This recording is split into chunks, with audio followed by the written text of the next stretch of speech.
Diría, para empezar, pues lo más importante, y es que el mejor servicio que podemos prestar a la humanidad es nuestro crecimiento interior. Y con esto ya casi prácticamente podría marcharme, porque esto es lo fundamental, ¿no? Y esto supone un cambio de paradigma muy importante. Quiero decir que hasta ahora pensábamos que el problema lo teníamos fuera y teníamos pues, que investigar, que ayudar, que buscar soluciones a los problemas sociales, teníamos mucha sensibilidad social.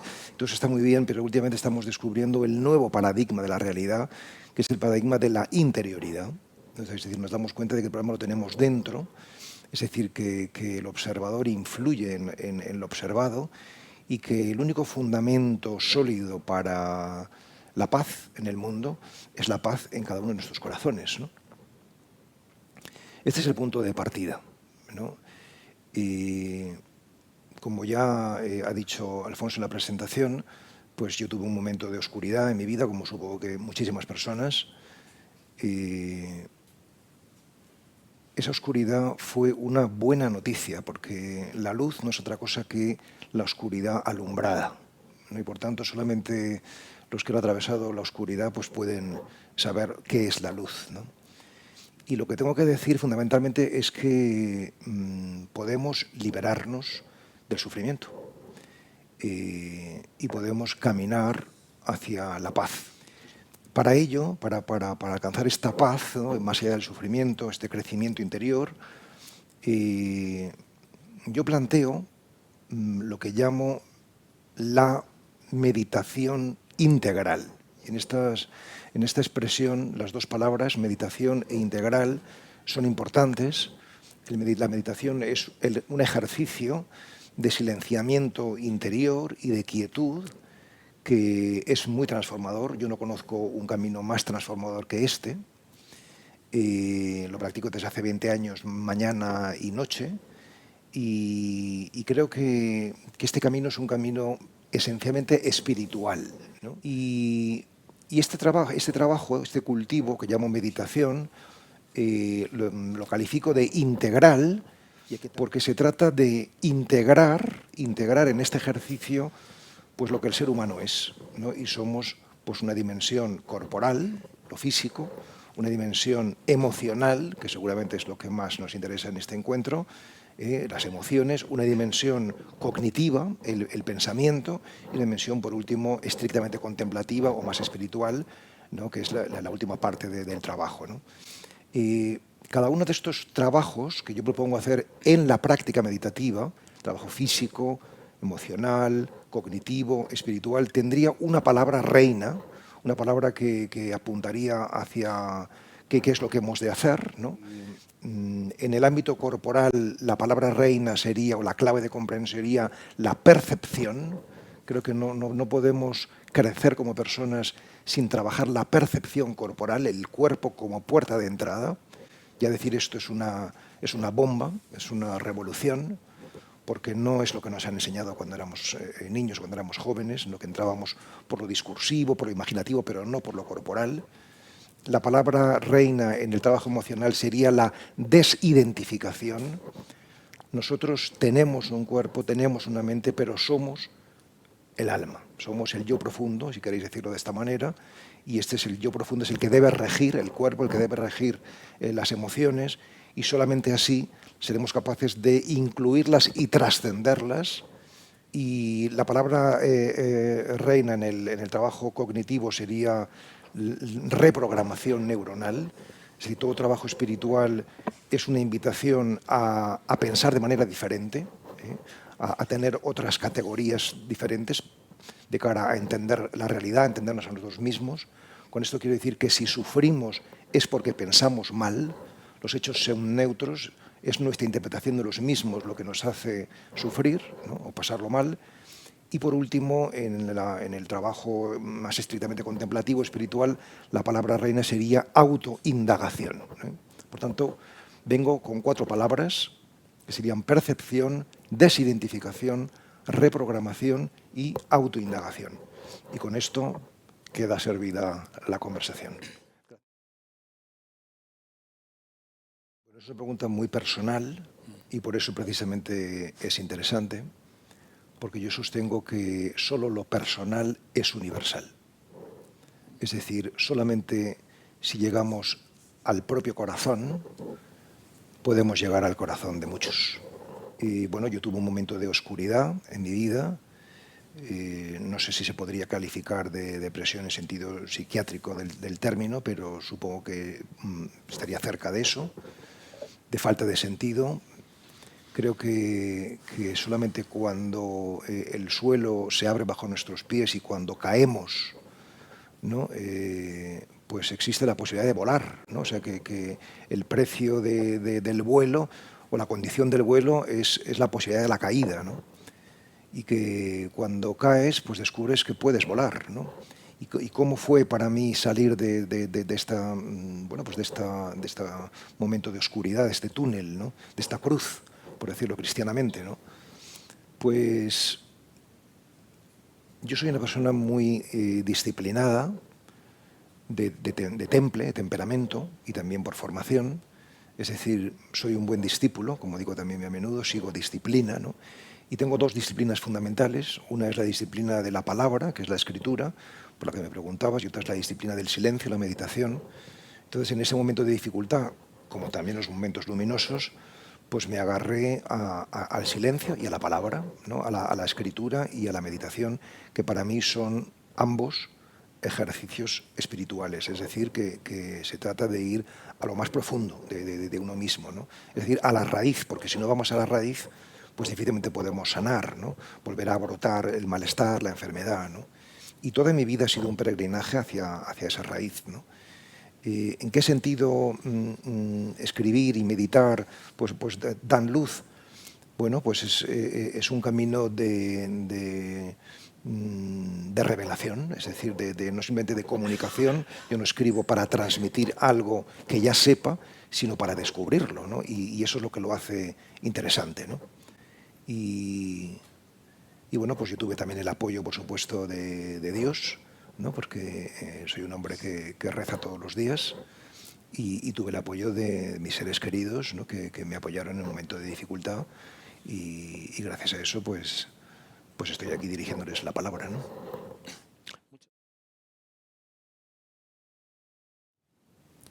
Nosotros normalmente tenemos miedo a lo desconocido y nos agarramos a lo conocido, pero el camino del crecimiento interior es exactamente al contrario. Se trata de soltar lo conocido y lanzarse con la máxima libertad posible hacia lo desconocido, ¿no? En la medida en que hacemos eso, nuestra vida empieza a ser no solamente interesante, sino fecunda, ¿no?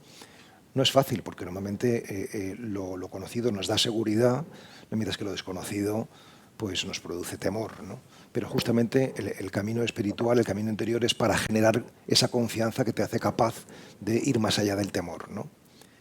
Decía Simone Weil, a quien cito por segunda vez, que ningún esfuerzo por la luz es estéril. Yo para aclarar esta afirmación de la maestra, Simone Weil, yo diría que ningún dolor físico, moral, psicológico, espiritual, vivido con amor, es decir, con una mirada benevolente, suave, integradora, acogedora, que no sale natural, sino que hay que entrenar. Ningún dolor vivido con amor es estéril, sino todo lo contrario, es redentor. Es decir, lo cambia de signo, ¿no? Por tanto, cuando tenemos un malestar o un dolor o un sufrimiento, es un signo muy claro de que estás invitado a crecer interiormente.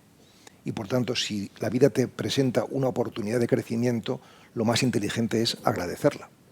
Y no te la presentaría si no la necesitaras, ¿no? Es decir, que sufrimos mientras necesitamos, ¿no? Sufrir para aprender, pero cuando uno ya ha aprendido esa lección, por ese motivo, al menos ya no sufre más, porque ya ha aprendido esa lección, ¿no? Por tanto, se trata de entrenarnos, por eso hablo de meditación, de entrenarnos en la mirada amorosa. Meditación o contemplación, como decimos los cristianos, no es otra cosa que mirada amorosa, ¿no? Si nosotros sembramos amor en nuestro interior, sencillamente cosecharemos amor, porque cada uno cosecha lo que siembra, ¿no? Y esto es un camino no simplemente utópico, sino completamente real y eficiente, que produce frutos muy concretos, ¿no?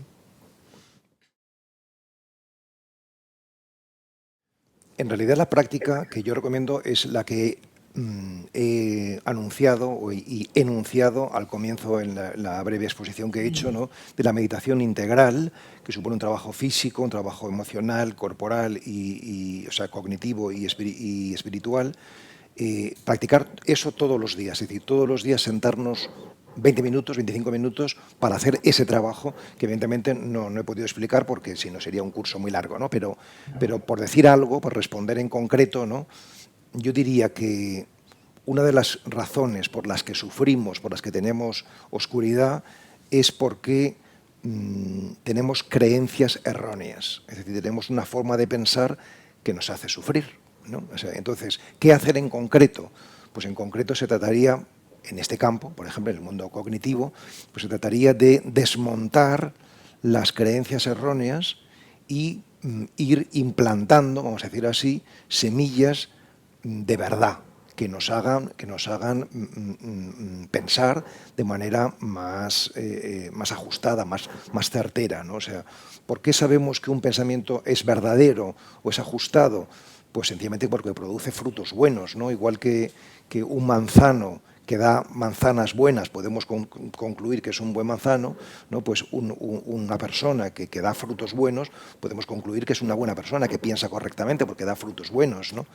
En cambio, si nuestro fruto es la depresión o es la maldad, pues entonces será que tienes contenidos cognitivos que te están emponzoñando por dentro, ¿no? Entonces, ¿cuáles serían fundamentalmente esas creencias erróneas? En fin, necesitaría al menos, no sé, 5 o 10 minutos para poder explicarlas, pero las enunciaría de esta manera. Primero, la muerte. O sea, pensar que nos vamos a morir. Esa idea nos hace sufrir y no es cierta, porque la vida es inmortal. Es decir, muere lo que no somos, el cuerpo y la mente, pero el alma, nuestro ser profundo, no muere, ¿no? Y por tanto, frente a este sufrimiento, hemos de decirnos a nosotros mismos, la vida es inmortal. Yo os propongo a todos los presentes que todos los días, como quien se toma una pastilla, nos digamos a nosotros mismos, la vida es inmortal, ¿no? Otra creencia errónea que nos hace sufrir es el juicio. El juicio. Quizás la enseñanza de Jesús de Nazaret menos aplicada es no juzguéis y no seréis juzgados. Nosotros siempre estamos juzgando, ¿no? O sea, es decir, que las cosas no son buenas y malas, como solemos pensar, sino que son perfectas y necesarias, ¿no? Es decir, que lo que nos pasa pues es lo que nos tiene que pasar, que no se mueve un cabello de nuestra cabeza sin que Dios así lo quiera, ¿no? Y entonces, frente a esa creencia errónea del juicio, pues la afirmación que yo propongo, que como una pastilla nos tomemos todos los días, es todo el mundo lo hace siempre lo mejor posible, ¿no? Yo comprendo que nuestra mente protesta ante esta afirmación, pero yo los invito no a creerla, sino a experimentar, ¿no? A plantar esa semilla todos los días. Todo el mundo lo hace siempre lo mejor posible y ver los frutos, y efectivamente empezamos a sufrir menos con esta reprogramación neuronal a la que os estoy invitando, ¿no? Pero otra creencia errónea es el sufrimiento, ¿no? Es decir, pensar que sufrir es inevitable. Si pensamos que sufrir es inevitable, evidentemente sufriremos, porque consideramos que es inevitable, ¿no? En cambio, si te tomas esta pastilla y todos los días te dices a ti mismo, nadie ni nada puede alterar mi paz interior, es decir, no doy poder a las circunstancias externas, sino que yo estoy asentado en la roca de mi ser, que para los creyentes es el huésped del alma, es el Espíritu Santo. Si estoy asentado ahí, ¿quién me alejará, ¿no? del amor de Dios o del amor a la vida, ¿no? Entonces, nadie ni nada puede alterar mi paz interior, ¿no? Y diré una más, para no alargar más, una creencia errónea más, es la suerte o la casualidad, pensar que las cosas suceden, bueno, pues porque tiene buena suerte, mala suerte. ¿no? Eso pues, nos hace sufrir, ¿no? Y en cambio, si tomamos esta pastilla, todo tiene un propósito de amor. O sea, que las cosas no suceden por casualidad o por mala suerte, sino que suceden para nuestro bien. Ciertamente la vida es muy diferente pensar que las cosas suceden para nuestro bien, ¿no? Entonces, cuando vas al psicólogo, el psicólogo busca tu bienestar, que tú estés bien, ¿no? Cuando vas a un maestro espiritual, lo que busca no es simplemente que tú estés bien, sino que tú seas tú mismo, o que tú seas lo que Dios había pensado que fueras, ¿no? Que camines hacia la plenitud, ¿no? Y ese camino hacia la plenitud pues pasa por momentos de bienestar, pero también pasa por momentos donde no estás tan a gusto, ¿no? O sea, es decir, que no podemos hacer una idolatría del estar a gusto, porque muchas cosas en la vida suponen pues una cierta desestabilización, ¿no? O sea, que casi siempre estamos más a gusto sentados en el sofá que poniéndonos a trabajar, ¿no? Y sin embargo, pues trabajar es necesario para realmente lograr. Por eso yo, más que de bienestar, hablo de bien ser, ¿no? Y si te quedas en simplemente estar bien, pues realmente no vas a crecer como persona, ¿no? Yo diría que están prácticamente en las antípodas, la meditación del psicoanálisis. Incluso en alguna ocasión he dicho que la meditación, en vez de ser psico, es pneuma, y en vez de ser análisis, es síntesis, ¿no? La meditación es pneuma-síntesis, ¿no? Es decir, que el psicoanálisis funciona con la palabra, y la palabra es necesariamente analítica. Es decir, sujeto, verbo, predicado, mi palabra, la tuya, la del otro, plural, ¿no?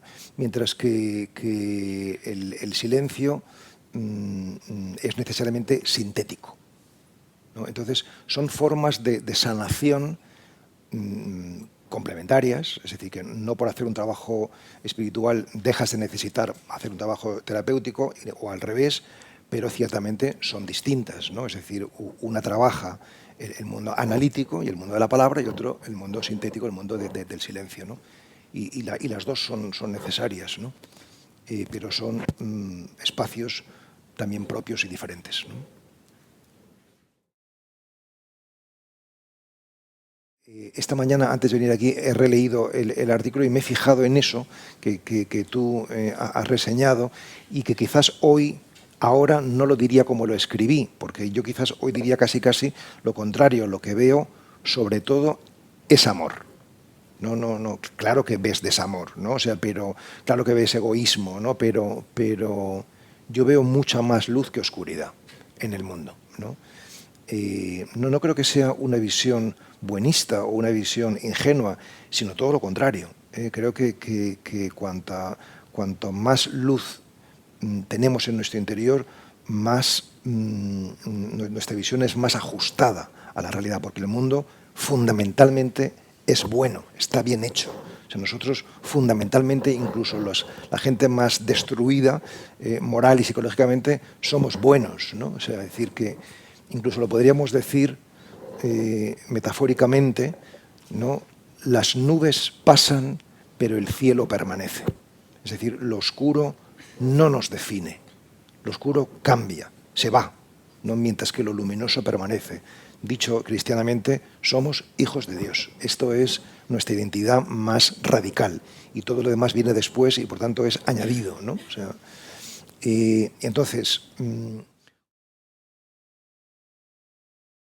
fundamentalmente son la alegría, la tristeza, la rabia, el miedo, el asco y la sorpresa. Estas son fundamentalmente las emociones, ¿no? Que están vinculadas al cuerpo. Es decir, que todos los sentimos, con independencia de nuestro nivel cultural, de nuestra condición genética. Todos sentimos eso, ¿no? Mientras que los sentimientos dependen de la mente, dependen de la manera de pensar, y eso supone ya una elaboración diferente. Pero las emociones, que es lo que tú has preguntado, se trabajan observándolas. O sea, si tú sientes ira y miras la ira, permites que siga su curso, la ira se va. Antes o después se va. Y cuanto más te entrenes en mirar tus emociones, en observarlas, es decir, en vivir desde el testigo, menos serás víctima de ellas. Y si te entrenas mucho, al final prácticamente no te asaltarán.